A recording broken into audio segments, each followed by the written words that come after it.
नमस्कार दोस्तों, स्वागत है आपका हमारे चैनल अरावली पाठशाला पर। आज अपने 49 डे चैलेंज का डे 9 अपने 8 क्लास इससे पहले हो चुकी है, जिसके अंदर कल हमने एक नई टेस्ट सीरीज स्टार्ट की थी, जिसके अंदर हम फिल इन द ब्लैंक्स और जो 1 मार्क्स क्वेश्चन है उनको शामिल कर रहे हैं। आज की इस क्लास के अंदर भी हम उसी प्रकार से 6 फिल इन द ब्लैंक्स और 12 एक नंबर के जो प्रश्न है वो आपके लिए लेकर आए हैं। तो क्लास के साथ में आपको जुड़े रहना है ताकि आप उनकी अच्छे से प्रैक्टिस कर सके। सारे जो क्वेश्चन है वो सेलेक्टेड है। यहाँ पर आपको अरावली पाठशाला पर जो भी मैटर दिया जाएगा वो सेलेक्टेड मटेरियल होगा, तो वहां से उसके बोर्ड एग्जाम में आने की प्रबल संभावना है। तो वहां से ज्यादातर क्वेश्चन है वो बोर्ड एग्जाम के अंदर आने लायक हैं।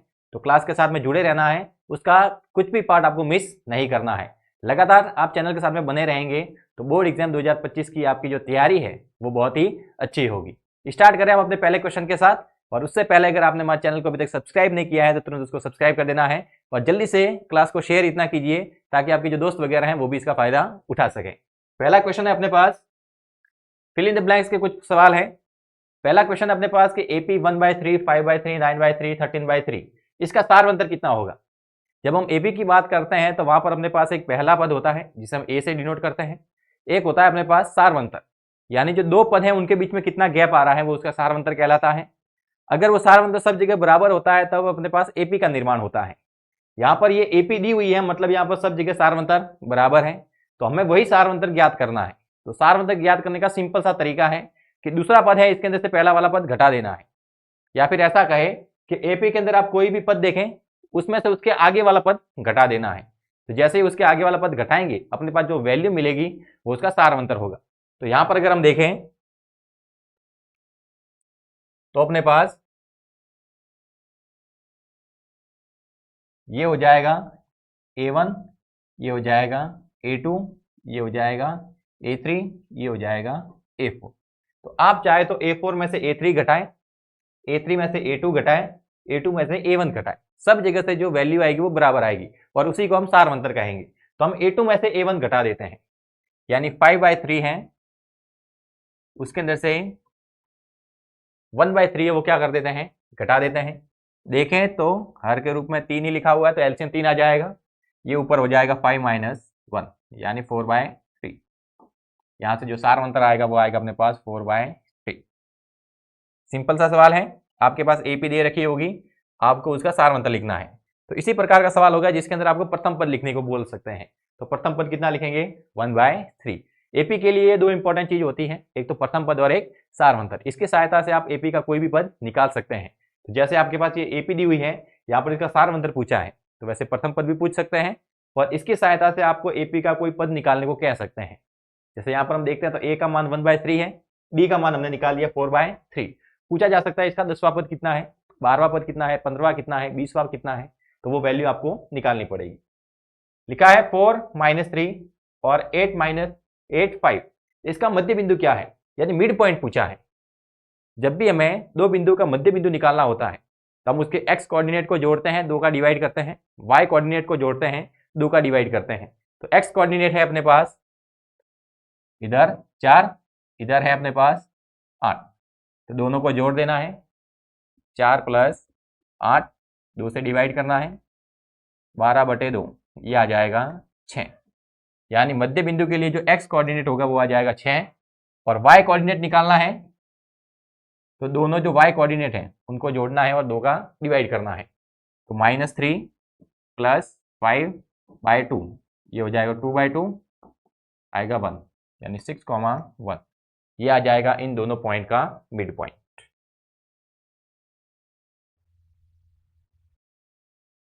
नेक्स्ट क्वेश्चन, यदि sin a बराबर 4/5 हो तो tan a का मान क्या होगा। अब sin a के अगर त्रिकोणमितीय अनुपात को ले तो वहां पर अपने पास दो भुजाएं मिलती हैं। sin a के अंदर हम लिखते हैं लंब और कर्ण का अनुपात, यानी यहां पर अपने पास sin a बराबर लिखा हुआ है 4/5 और sin a के अंदर हम लंब और कर्ण का अनुपात लिखते हैं। यहां पर हमें पूछा है tan a की वैल्यू क्या है। अब tan a की बात करें तो tan a के लिए हम लंब और आधार का अनुपात लिखते हैं।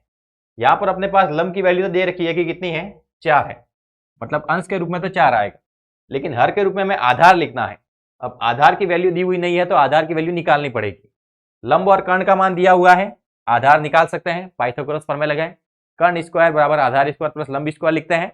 तो आधार स्क्वायर हो जाएगा कर्ण स्क्वायर माइनस लंब स्क्वायर। तो यहां से अपने पास आधार आएगा अंडर रूट कर्ण स्क्वायर माइनस लंब स्क्वायर, यानी कर्ण स्क्वायर बराबर हम लिखते हैं लंब स्क्वायर प्लस आधार स्क्वायर। हमें ज्ञात करना है यहां से आधार, तो आधार स्क्वायर बराबर हम लिख सकते हैं कर्ण स्क्वायर माइनस लंब स्क्वायर। कर्ण की वैल्यू है अपने पास 5, लंब की वैल्यू है 4, तो आधार स्क्वायर बराबर हो जाएगा 5 का स्क्वायर 25, 4 का स्क्वायर 16, यानी ये आ जाएगा 9। स्क्वायर हटाएंगे तो ऊपर आ जाएगा अंडर रूट, और अंडर रूट 9 होता है 3। प्लस का 3 भी होता है, माइनस का 3 भी होता है, लेकिन ये अपने पास एक भुजा की माप है जो कि हमेशा पॉजिटिव रहेगी। तो अपने पास यहाँ पर आधार कितना आ गया है, आधार आ गया है 3, तो 10 बराबर हो जाएगा 4/3। सिंपल से सवाल है, आपको केवल कुछ नॉर्मल से कॉन्सेप्ट पता है तो वहां से आप आराम से उन सवालों को हल कर सकते हैं। एग्जाम के अंदर भी आपके पास जो सवाल आएंगे वो सिंपल आएंगे, वहां पर कुछ कॉन्सेप्ट होंगे, अगर आपको वो कॉन्सेप्ट क्लियर है तो वहां से आप आराम से उन सवालों के जवाब दे सकते हैं। बेलन का संपूर्ण पृष्ठीय क्षेत्रफल क्या होता है? अगर एक बेलन की बात करें तो उस बेलन का संपूर्ण पृष्ठीय क्षेत्रफल क्या होता है? तो जो बेलन होता है उसके वक्र पृष्ठ वाला भी भाग है और ऊपर और नीचे जो वृत्ताकार भाग है वो भी है। उन सभी को जब हम जोड़ते हैं तब जाके हमारे पास कुल पृष्ठ आता है। दो चीजें हैं, एक कुल पृष्ठ है और एक वक्र पृष्ठ। जब वक्र पृष्ठ की बात करें तो उसके साइड वाला जो वक्राकार भाग है वो लिया जाता है, और कुल पृष्ठ की बात करें तो उस जो भी अपने पास ठोस दिया हुआ है उसको भरा हुआ समझना है, तो उसको ऊपर से भी ढक देना है, नीचे से भी ढक देना है। तो बेलन के अंदर ऊपर भी वृत्ताकार भाग होता है, नीचे भी वृत्ताकार भाग होता है। वृत्ताकार भाग यानी पाई आर स्क्वायर, तो पाई आर स्क्वायर ऊपर भी है, पाई आर स्क्वायर नीचे भी है। तो 2 पाई आर एच तो होता है उसका वक्र पृष्ठ, और pi r square 2 pi r square होता है उसके वृत्ताकार भागों का क्षेत्रफल। दोनों को जोड़ेंगे तो अपने पास कुल पृष्ठ आएगा। तो आप लिख सकते हैं कि 2 पाई आर एच तो हो गया उसका वक्र पृष्ठ, और 2 पाई आर स्क्वायर ये हो गया उनके दोनों वृत्ताकार भागों के क्षेत्रफल। अगर यहाँ पर कुछ कॉमन ले तो अपने पास कॉमन आएगा 2 पाई आर, यहाँ पर पीछे बच जाएगा आर, यहाँ पर बचेगा एच, यानी उसका संपूर्ण पृष्ठीय क्षेत्रफल लिख सकते हैं 2 pi r bracket r plus h. ये होगा बेलन का कुल पृष्ठीय क्षेत्रफल। अगला सवाल, प्रेक्षण 4, 6, 7, 1, 2 का माध्य होगा। कुछ प्रेक्षण दे रखे हैं, उसका माध्य पूछा है।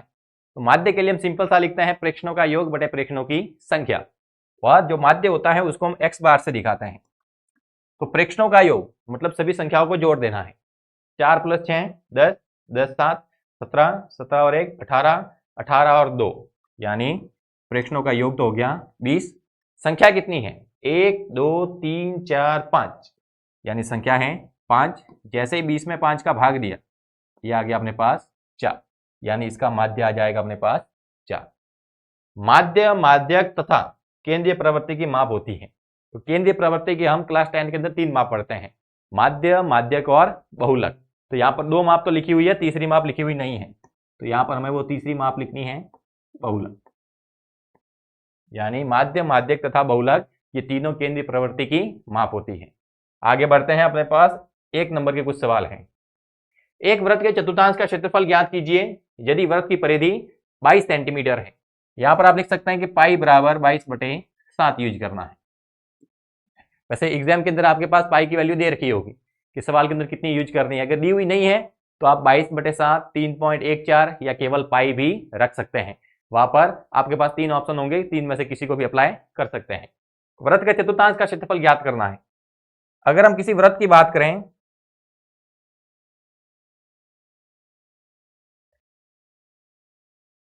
तो उस वृत्त के हम टुकड़े कर सकते हैं, उस वृत्त के क्या कर सकते हैं? टुकड़े। और यहाँ पर चतुर्थांश बोला है मतलब वृत्त का चौथा हिस्सा, यानी वृत्त के 4 बराबर टुकड़े कर दो और उसका जो एक हिस्सा आएगा वो उसका चौथा भाग होगा, उसका हमें क्षेत्रफल ज्ञात करना है। ये वृत्त है, इसके हम क्या कर देते हैं? 4 टुकड़े कर देते हैं, और ये जो एक टुकड़ा है इस एक टुकड़े का हमें क्षेत्रफल ज्ञात करना है। अब एक तरीका तो ये है कि वृत्त का क्षेत्रफल ज्ञात कर दें और उसके अंदर 4 का भाग दे दें, तो जो चौथा भाग आएगा वो चतुर्थांश का ही क्षेत्रफल होगा। यानी वृत्त का क्षेत्रफल लिखते हैं हम पाई आर स्क्वायर, और उसका चौथा हिस्सा निकालना है, यानी 4 का क्या दे सकते हैं? भाग। एक तो ये डायरेक्ट तरीका है, और एक ये कि जो वृत्त है उसके केंद्र पर 360 का कोण बनता है। पूरा जो कोण है वो कितना होता है 360, तो एक चतुर्थांश के हिस्से में कोण आ जाएगा 90 डिग्री। 360 के 4 भाग कर दें तो एक चतुर्थांश के अंदर कितना कोण बन जाएगा 90 डिग्री। तो यहाँ से आपके एक ऑप्शनल क्वेश्चन भी तैयार हो जाता है कि जो वृत्त का चतुर्थांश है उसमें कितना कोण होता है, तो वहां पर 90 डिग्री का एंगल बनता है। तो थीटा बराबर यहाँ पर अपने पास हो जाएगा 90 डिग्री। अब ये जो चतुर्थांश है वो अपने पास एक त्रिज्य खंड है। क्या है? त्रिज्य खंड है। तो हमें त्रिज्य खंड का क्षेत्रफल ज्ञात करना है जिसके अंदर थीटा बराबर कितना दिया हुआ है, थीटा बराबर है 90 डिग्री। अब यहाँ पर आर की वैल्यू नहीं है लेकिन 2 पाई आर का मान दिया हुआ है कि थीटा बराबर 90 डिग्री हो जाएगा और 2 पाई आर बराबर दिया हुआ है 22 सेंटीमीटर। तो ये हो जाएगा 2 इंटू पाई की जगह 22/7, ये आर और बराबर में आ जाएगा 22। 22 से 22 कट गया तो ये आ गया अपने पास 2r/7 बराबर 1, तो r बराबर हो जाएगा 7/2 सेंटीमीटर। यानी त्रिज्या आएगी अपने पास 7/2 सेंटीमीटर। अगर आप त्रिज्य खंड के क्षेत्रफल द्वारा करते हैं तो त्रिज्य खंड का क्षेत्रफल होता है थीटा बटे 360 into pi r square. Theta की जगह हो जाएगा 90 डिग्री बटे में 360 डिग्री, पाई की जगह 22/7, आर का स्क्वायर मतलब 7/2 गुणा 7/2। 90 से काटे कितनी बार? 4 बार। 7 से कट गया 7, 2 से काटा ये आ गया 11, तो 11 इंटू 7 ये हो गया 77 और 4 इंटू 2 ये हो गया 8, यानी 77/8 सेंटीमीटर स्क्वायर। अगर यहाँ पर थोड़ा ढंग से देखें तो यहाँ पर लिखा है 90 डिग्री बटे 360 डिग्री। अब 90 से कितनी बार कटा? एक बार। कितनी बार ये कटा 360? 4 बार। यानी यहाँ पर आया 1/4 और पीछे है पाई आर स्क्वायर। यानी यहां से जब 90/360 लिखते हैं उनको काटते हैं तो अपने पास 1/4 ही आता है और पीछे तो गुणा में वैसे भी पाई आर स्क्वायर लिखा हुआ है। यानी यहां पर हमने ये जो त्रिज्य खंड के अंदर यहाँ पर मान लिखा है वो डायरेक्ट पाई आर स्क्वायर बटे 4 के बराबर है। तो आप चाहे तो डायरेक्ट भी यहाँ पर चतुर्थांश का क्षेत्रफल निकाल सकते हैं। वहां पर आपको एक लाइन लिखनी पड़ेगी कि वृत्त का चतुर्थांश वृत्त के क्षेत्रफल का चौथा हिस्सा है, अतः वृत्त का चतुर्थांश बराबर हो जाएगा पाई आर स्क्वायर बटे 4। केवल वैल्यू रखनी है और उसे कैलकुलेट करना है। पाई की जगह हो जाएगा 22/7, आर का स्क्वायर मतलब 7/2 इंटू 7/2 और बटे में आ जाएगा 4। 7 से कट जाएगा, 2 से ये कटा 11 बार, तो 11 इंटू 7 77 और 2 और 4 गुणा होगा तो आ जाएगा 8। यानी यहाँ से भी वैल्यू अपने पास आएगी 77/8 सेंटीमीटर स्क्वायर। यानी अगर आप डायरेक्ट पाई आर स्क्वायर बटे 4 लिखते हैं चतुर्थांश का क्षेत्रफल तो भी सही है, और आप त्रिज्य खंड के क्षेत्रफल द्वारा इसकी वैल्यू ज्ञात करते हैं तो भी सही है। दोनों में से एक भी ऑप्शन गलत नहीं है। अगला सवाल, एक 3 सेंटीमीटर त्रिज्या वाले शंकु की तिर्यक ऊंचाई 5 सेंटीमीटर है, तो शंकु का वक्र पृष्ठीय क्षेत्रफल ज्ञात करना है। यानी शंकु दिया हुआ है, उसकी त्रिज्या है अपने पास 3 सेंटीमीटर। त्रिज्या कितनी है? 3 सेंटीमीटर और तिर्यक ऊंचाई है 5 सेंटीमीटर। तिर्यक ऊंचाई मतलब एल वो दे रखी है 5 सेंटीमीटर। शंकु का वक्र पृष्ठीय क्षेत्रफल पूछा है। वक्र पृष्ठ का मतलब यह है कि जो शंकु के अंदर वक्राकार भाग होता है उसका क्षेत्रफल, उसके नीचे जो वृत्ताकार भाग है उसको शामिल नहीं करना है। अगर उसको भी शामिल कर दिया तो वो उसका कुल पृष्ठ हो जाएगा। यहां पर केवल क्या पूछा है? वक्र पृष्ठीय क्षेत्रफल, यानी जो वक्राकार भाग है उसका ही क्षेत्रफल ज्ञात करना है। और जो वक्र पृष्ठीय क्षेत्रफल होता है शंकु का वो हम लिखते हैं पाई आर एल। तो केवल वैल्यू पुट करनी है। पाई की जगह रख सकते हैं 22/7, आर की जगह हो जाएगा 3, एल की जगह हो जाएगा 5। तो ये अपने पास आ गया 22 या 66, 66 पंजे 330/7। क्षेत्रफल है तो घात कितनी आ जाएगी? सेंटीमीटर के स्क्वायर के रूप में। तो जो वक्र पृष्ठीय क्षेत्रफल है वो याद रखना है क्या होता है? पाई आर एल। आर और एल की वैल्यू दे रखी थी, केवल फॉर्मूले के अंदर पुट की, कैलकुलेट किया तो अपने पास आया 330/7 सेंटीमीटर स्क्वायर। भाग देकर आप पॉइंट के अंदर वैल्यू निकाल सकते हैं और ऐसे रखेंगे तो भी कोई प्रॉब्लम नहीं। नेक्स्ट क्वेश्चन, 10 सेंटीमीटर भुजा वाले घन के विकर्ण की लंबाई ज्ञात कीजिए। यानी भुजा का मान दे रखा है और भुजा को अगर हम ए से रिप्रेजेंट करते हैं तो ये हो जाएगा ए बराबर 10 सेंटीमीटर और विकर्ण की लंबाई, विकर्ण की लंबाई जो घन होता है उस घन के जो विकर्ण की लंबाई होती है उसको हम लिखते हैं √3a के रूप में। घन का जो विकर्ण है उसकी लंबाई है वो हम लिखते हैं √3 गुणा a। तो वैल्यू पुट कर देनी है, √3 गुणा 10 तो आ जाएगा 10√3 भुजा सेंटीमीटर में है तो विकर्ण भी किस में आ जाएगा, सेंटीमीटर में। सीधा सिंपल सवाल है। अगर आपको घन के विकर्ण की लंबाई पता है तो आप भुजा का केवल मान रखना है, तो भुजा का मान रखेंगे, आपके पास घन के विकर्ण की लंबाई कितनी आ जाएगी, 10√3 सेंटीमीटर। अगला सवाल, एक बेलन के एक सिरे का क्षेत्रफल 154 सेंटीमीटर स्क्वायर है, ऊंचाई 12 सेंटीमीटर है, तो बेलन का आयतन ज्ञात करना है। बेलन के एक सिरे का क्षेत्रफल, एक सिरे का क्षेत्रफल मतलब एक तरफ जो वृत्ताकार भाग है उसका क्षेत्रफल, और जो वृत्ताकार भाग है उसका जो क्षेत्रफल है वो हम लिखते हैं पाई आर स्क्वायर, यानी पाई आर स्क्वायर सवाल में दिया हुआ है 154 सेंटीमीटर स्क्वायर। साथ में ऊंचाई भी दे रखी है, यानी h का मान दे रखा है 12 सेंटीमीटर। हमें बेलन का आयतन पूछा है, बेलन का जो आयतन है वॉल्यूम वो हम लिखते हैं पाई आर स्क्वायर h। तो यहां पर हमें केवल वैल्यू पुट करनी है। देख सकते हैं पाई आर स्क्वायर का मान भी दे रखा है, h का मान भी दे रखा है, मतलब इन दोनों को यहाँ पर गुणा के रूप में लिखना है।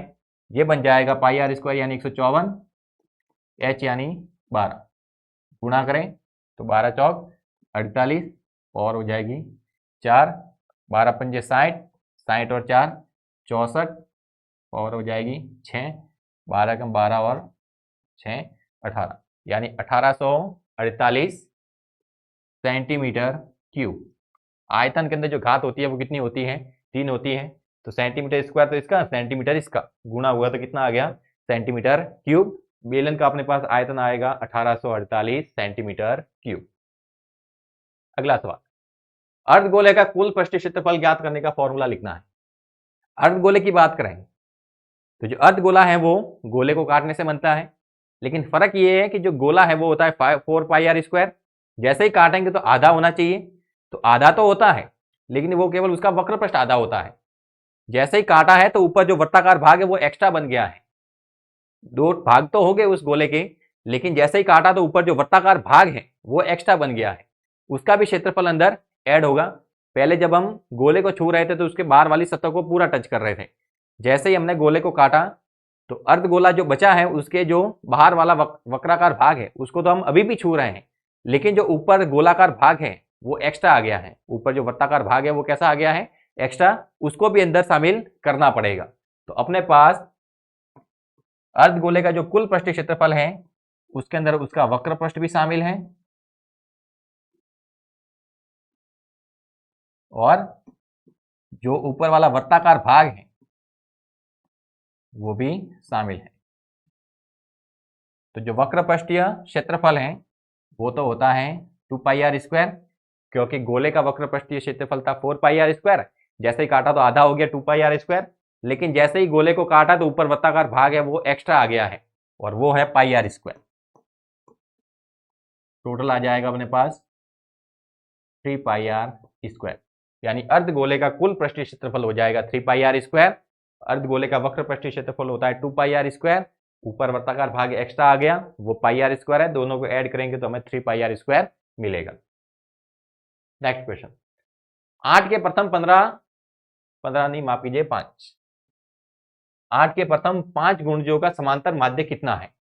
अगर 8 के प्रथम 5 गुणज देखें तो वो है 8, 16, 24, 32 और 40। ये 8 के प्रथम 5 गुणज हैं। गुणज यानी 8 के गुणा वाली पहली 5 संख्या। तो 8, 16, 24, 32, 40, यानी 8 पंजे 40, यानी 8, 16, 24, 32, 40। 8 का पहाड़ा 5 बार बोला, जो संख्या आती है वो लिख देनी है। उसका समांतर माध्य ज्ञात करना है, यानी x बार। जब भी x बार की बात होती है तो जो भी प्रेक्षण होते हैं उन सभी को जोड़ देना है, वो प्रेक्षण संख्या में जितने हैं उसका भाग देना है। इन सभी को अगर जोड़कर देखें तो कितना आएगा, 8 और 16 24, 24 और 24 48, 48 और 32, ये 50 और 80, 80 और 40, ये हो जाएगा 120। 8, 16, 24, 24, 24, 48, 48 और 32 जोड़े तो 80, 80 और 40 को जोड़ा तो 120। अब प्रेक्षण कितने हैं, 5 हैं, तो 5 का क्या देना है, भाग। जैसे ही 120 में 5 का भाग देंगे तो ये अपने पास आ जाएगा 40, यानी इसका जो माध्य है वो अपने पास कितना आएगा, माफ कीजिए 40 नहीं आएगा, ये अपने पास आ जाएगा 24। जो भी अपने पास माध्य आएगा वो कितना आएगा 24। और ये कहाँ से आया, हमने इन सभी को जोड़ा है और ये संख्या में 5 थे तो 5 का भाग दे दिया, क्योंकि समांतर माध्य का अपने पास फॉर्मूला होता है प्रेक्षणों का योग बटे प्रेक्षणों की संख्या। माध्य है वो औसत के बराबर ही होता है, औसत के लिए लिखते हैं राशियों का योग बटे राशियों की संख्या। तो जो माध्य है उसमें जो राशि है वो चेंज हो जाती है प्रेक्षण या बंटन के अंदर। तो जो प्रेक्षण है उन सभी को हम राशि के रूप में लेते हैं। तो राशियों का योग था, उसकी जगह हमने लिखा प्रेक्षणों का योग, बटे में है राशियों की संख्या, उसकी जगह लिखा प्रेक्षणों की संख्या। सभी को ऐड किया तो 120 आया, संख्या में 5 थे तो 5 का दे दिया भाग, 120 में 5 का भाग दिया तो अपने पास आ गया 24। अगला सवाल, प्रेक्षण 10, 7, 12 x 5 का बहुलक 7 हो तो x का मान बताइए। अपने पास कुछ प्रेक्षण लिखे हुए हैं, 10 है, 7 है, 12 है, x है, 5 है। एक बार के लिए हम x को यहाँ पर छोड़ दें तो जो संख्या है 10, 7, 12, 5, इसके अंदर कोई भी संख्या एक से ज्यादा बार नहीं आ रही है, यानी बहुलक कौन है इसको फिलहाल हम डिसाइड नहीं करते। लेकिन यहाँ पर दिया हुआ है कि इसका बहुलक 7 है, मतलब 7 है वो सबसे अधिक बार आ रहा है। यहाँ पर देखें तो 10 भी एक बार आ रहा था, 7 भी एक बार था, 12 भी एक बार था, 5 भी एक बार था, और यहाँ पर कहा है कि बहुलक 7 है, यानी 7 सबसे अधिक बार आ रहा है। यानी ये जो x है इसकी जगह अगर 7 होगा तो 7 कितनी बार हो जाएगा टोटल मिलाकर, 2 बार। तो 7 की बारंबारता अधिक होगी और वो क्या बन जाएगा, बहुलक। यानी जो x है इस x की जगह कितना रखना पड़ेगा, 7, क्योंकि इसकी जगह अगर कोई दूसरी संख्या रखेंगे, जैसे मान लिया 10 रख दिया तो 10 2 बार हो जाएगा तो 10 बहुलक बनेगा, 12 रखा तो 12 2 बार हो जाएगा, 12 बहुलक बन जाएगा। 5 रखेंगे, 5 2 बार हो जाएगा, 5 बहुलक हो जाएगा। अगर 7 रखेंगे तो 7 2 बार होगा और वो क्या बनेगा, बहुलक। तो बहुलक 7 दे रखा है, मतलब 7 की बारंबारता अधिक होनी चाहिए। यहाँ पर देख रहे हैं सारे अंक है वो एक बार आ रहे हैं, बहुलक 7 है मतलब 7 सबसे अधिक बार आना चाहिए। तो x की जगह अगर हम 7 रखेंगे तो बहुलक के रूप में कितना लिखेंगे, 7। तो यहाँ पर x की वैल्यू हो जाएगी अपने पास 7। अगला सवाल, बंटन 1, 3, 2, 5, 9, 11 का माध्यक ज्ञात कीजिए। जब भी माध्यक की बात करें तो पहले तो उनको आरोही क्रम में जमा देते हैं। बंटन के अंदर जो भी प्रेक्षण है उन सभी को आरोही क्रम में जमाते हैं। जमाएंगे तो अपने पास बनेगा 1, फिर 2, फिर 3, उसके बाद में 5, फिर 9, उसके बाद में 11। यहाँ पर प्रेक्षण 6 है, इधर भी प्रेक्षण 6 है। अब इसका माध्यक ज्ञात करना है। अगर ऑप्शनल क्वेश्चन होता तो साइड से एक एक संख्या काटते जाते, इससे ये वाली संख्या कट जाती, इससे ये वाली, ये 2 बचती, इन दोनों को जोड़ते हैं और 2 का भाग देते हैं। तो 3 + 5 8, 8 में 2 का भाग दिया तो कितना आ जाता, 4। तो माध्यक कितना बनता, 4। लेकिन 1 नंबर का क्वेश्चन है तो यहाँ पर हमें रिटर्न में कुछ बताना पड़ेगा, तो उसके लिए माध्यक वाला एक सूत्र लगाएंगे। माध्यक ज्ञात करने कि जो 2 सूत्र है उसके अंदर से एक सूत्र का यहाँ पर इस्तेमाल करना है। छोटे क्वेश्चन के लिए 2 सूत्र हम यूज करते हैं कि अगर n बराबर सम है, जैसा कि यहाँ पर संख्या में 6 बता रहे हैं, तो ये अपने पास सम हो जाएगा। तो जब भी n बराबर सम होता है यानी प्रेक्षण सम होते हैं, उसका अगर हमें माध्यक निकालना है तो हम लिखते हैं n/2वां पद प्लस n/2 प्लस 1वां पद, और बटे में कितना आता है, 2। तो n/2, n की जगह कितना रखना है, 6 रखना है, तो हो जाएगा 6/2वां पद, n/2 यानी 6/2वां पद प्लस n/2 प्लस 1वां पद यानी 6/2 प्लस 1वां पद, बटे में कितना आएगा, 2। n/2वां पद यानी 6/2, तीसरा पद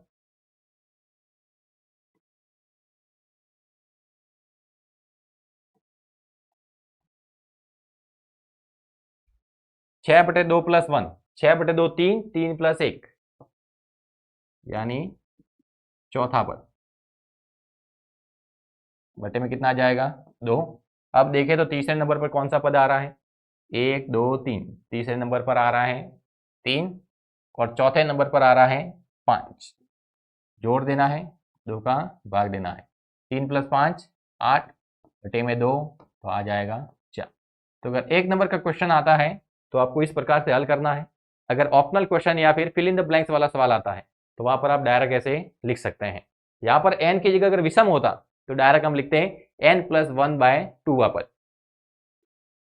अगला सवाल, बंटन 2, 7, 5, 11, 3, 8 का परिसर बताइए।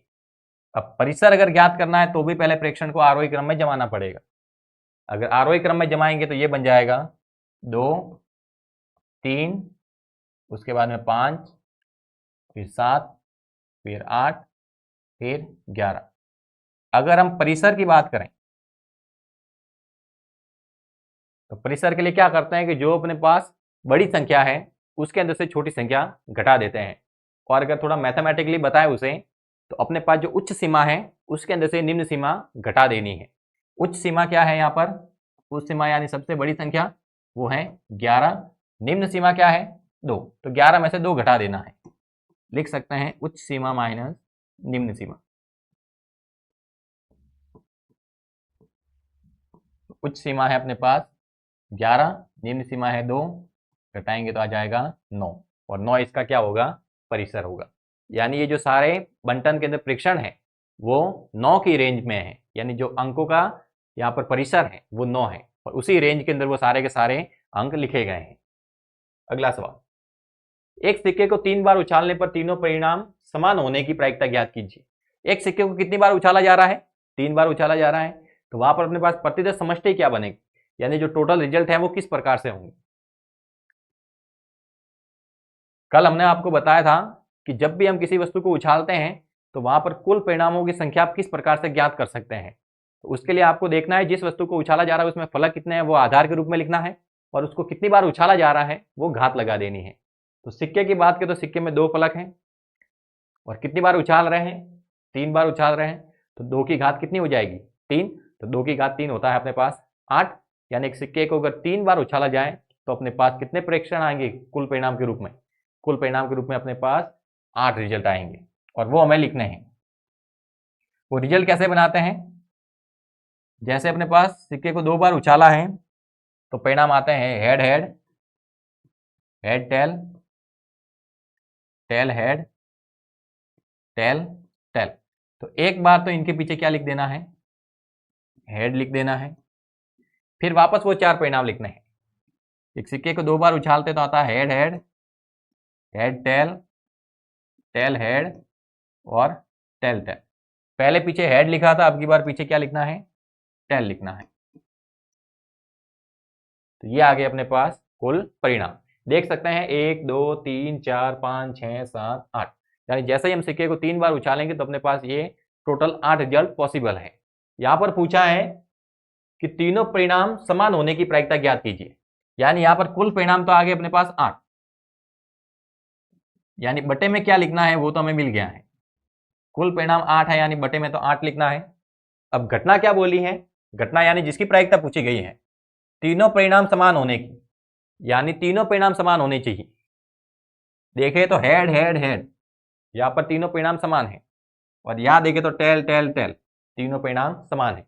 बीच में ये जो 6 परिणाम है यहां पर ये तीनों परिणाम बराबर नहीं आ रहे हैं, कहीं पर 2 बराबर हैं, देख सकते हैं 2 हेड हैं, यहाँ पर 2 हेड हैं, यहाँ पर 2 टेल हैं, 2 हेड हैं, 2 टेल हैं, 2 टेल हैं, यानी केवल 2 परिणाम है जिसके अंदर तीनों परिणाम समान आ रहे हैं, या तो तीनों हेड होंगे या फिर तीनों टेल होंगे। तो जो घटना है उसके परिणाम कितने हो जाएंगे, घटना, घटना क्या है, तीनों परिणाम समान,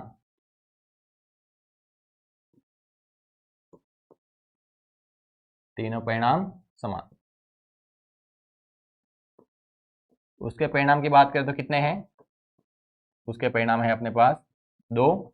इसकी अगर हम प्रायिकता ज्ञात करें तो घटना के परिणाम बटे कुल परिणाम, घटना के परिणाम है अपने पास 2 और बटे में कुल परिणाम कितने हैं 8, 2 से काट देंगे तो कितना आ जाएगा 1/4, ये इसकी आ जाएगी प्रायिकता। अगला सवाल, अच्छी प्रकार से फेंटी गई ताश की गड्डी में से यदि एक पत्ता यादृच्छा निकाला जाए तो उस पत्ते के ईंट का पत्ता होने की प्रायिकता क्या है। अब जो भी पत्ता निकाल रहे हैं वो उस पूरी गड्डी में से ही है, यानी अपने पास टोटल मिलाकर 52 रिजल्ट अवेलेबल हैं, क्योंकि जो ताश की गड्डी है उसके अंदर 52 पत्ते होते हैं, तो उस गड्डी के अंदर अपने पास पत्ता निकालने के लिए 52 विकल्प उपलब्ध है, यानी जो कुल परिणाम है वो हो जाएंगे 52। यानी ये कंफर्म हो गया कि बटे में 52 लिखना है, तो कुल परिणाम हो गए 52। अब घटना क्या है कि जो भी हम पत्ता निकाल रहे हैं वो ईंट का पत्ता हो, तो घटना यानी ईंट का पत्ता। घटना क्या है? ईंट का पत्ता, उसके परिणाम। तो जो अपने पास 52 पत्ते हैं उसमें ईंट के पत्ते कितने हैं? हम देखते हैं अपने पास जो ताश की गड्डी होता है उसमें 4 सेट होते हैं। हुकुम होता है, ईंट होता है, पान होता है और अपने पास चिड़ी होते हैं। ये 4 ग्रुप हैं। उसके अंदर से प्रत्येक ग्रुप के अंदर 13-13 पत्ते होते हैं। जैसे हुकुम के भी 13 पत्ते, चिड़ी के भी 13 पत्ते, पान के भी 13 पत्ते और ईंट के भी 13 पत्ते। उसके अंदर से कहा है कि ईंट का पत्ते कितने हैं, तो ईंट के पत्ते होते हैं अपने पास 13। तो यहाँ पर अपने पास जो घटना है उसके परिणाम हो जाएंगे 13। इसकी प्रायिकता ज्ञात करनी है, तो प्रायिकता का फॉर्मूला लिखते हैं, घटना के परिणाम बटे में कुल संभावित परिणाम। तो घटना के परिणाम है अपने पास 13, घटना यानी जिसकी प्रायिकता पूछी गई है, तो प्रायिकता ईंट का पत्ता होने की प्रायिकता पूछी है, और ताश की गड्डी में ईंट के जो पत्ते हैं वो 13 होते हैं, तो घटना के परिणाम हो जाएंगे 13। और कुल परिणाम यानी ताश की गड्डी में कुल पत्ते वो है 52। 13 से काटेंगे तो आएगा 1/4, यानी प्रायिकता आएगी अपने पास 1/4। आपको ताश की गड्डी के बारे में कुछ कॉन्सेप्ट पता होने चाहिए कि 4 ग्रुप हैं, उसके अंदर से प्रत्येक ग्रुप में 13 पत्ते हैं।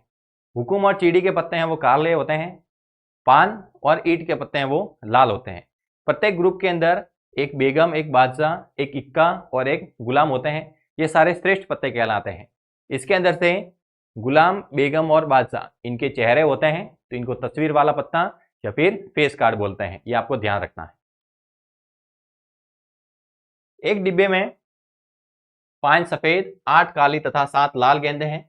यदि उस डिब्बे में से एक गेंद यादृच्छा निकाली जाए तो उस गेंद के लाल नहीं होने की प्रायिकता क्या है? लाल नहीं होने की प्रायिकता, 2 तरीके सवाल को हल करने के। या तो हम पहले ये ज्ञात कर दे कि लाल होने की प्रायिकता क्या है और उसको एक में से घटा दे, तो लाल नहीं होने की प्रायिकता आ जाएगी। या फिर दूसरा ऐसे सोचें कि हम जो गेंद निकाल रहे वो लाल नहीं है, यानी कुल परिणाम के अंदर तो ये 7 शामिल होंगे, लेकिन जो घटना के परिणाम है उसके अंदर ये 7 शामिल नहीं होंगे, क्योंकि लाल नहीं है तो वो गेंदें कैसी होगी? या तो सफेद होगी या फिर काली होगी। तो घटना के परिणाम 8 + 5 कितने हो जाएंगे? 13, और कुल परिणाम 5, 8, 13 और 7 20 हो जाएंगे। क्या लिख सकते हैं? सफेद गेंद,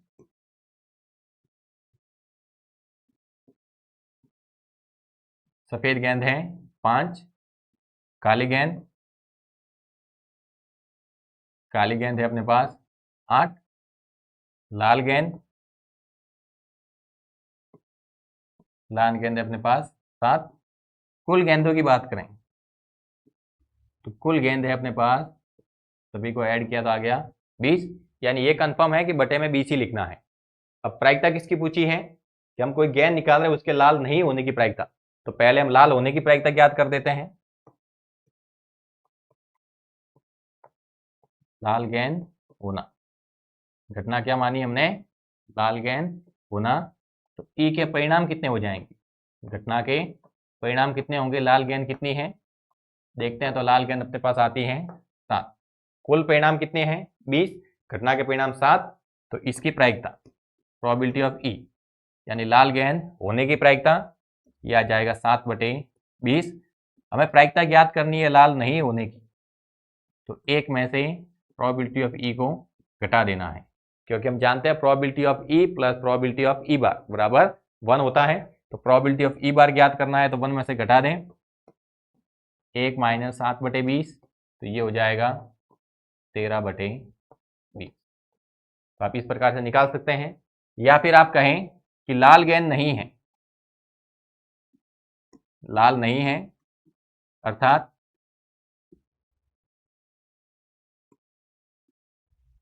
काली या सफेद है, तो घटना के परिणाम कितने हो जाएंगे? घटना के परिणाम यानी काली और लाल गेंद है तो वो हो जाएगी, काली या सफेद है तो काली और सफेद, 8 + 5 कितने हो जाएंगे? 13, और जो प्रायिकता आएगी अपने पास वो हो जाएगी 13/20। तो आप दोनों में से कोई भी मेथड यूज कर सकते हैं, दोनों से जो रिजल्ट आएगा प्रायिकता का वो बराबर आएगा। तो इसके साथ ही आज की क्लास के अंदर अपने जो 12 1 मार्क्स क्वेश्चन थे वो और 6 ऑप्शनल क्वेश्चन वो कंप्लीट होते हैं। हमें आशा है आपको ये क्लास पसंद आई होगी। तो क्लास को अधिक से अधिक लाइक करना है, अधिक से अधिक शेयर करना है। चैनल पर पहली बार आए हैं, बिना सब्सक्राइब किए नहीं जाना है। अब ये क्लास अपनी कंटिन्यूस लगातार चलती रहेगी और जब तक अपने 49 डेज कंप्लीट नहीं होते तब तक हम बोर्ड पैटर्न के हिसाब से ही आपके लिए क्वेश्चन लेके आते रहेंगे, ताकि आपकी जो प्रैक्टिस है वो बोर्ड एग्जाम के लिए बहुत अच्छी हो जाए और वहाँ पर आपके अच्छे मार्क्स आए। तो जुड़े रहना है हमारे चैनल अरावली पाठशाला के साथ और डाउनलोड कर लेना है हमारा ऐप अरावली अकेडमी, जिसका लिंक आपको डिस्क्रिप्शन में मिल जाएगा। मिलते हैं नेक्स्ट क्लास में इसके नेक्स्ट पार्ट के साथ। तब तक के लिए धन्यवाद। Take care.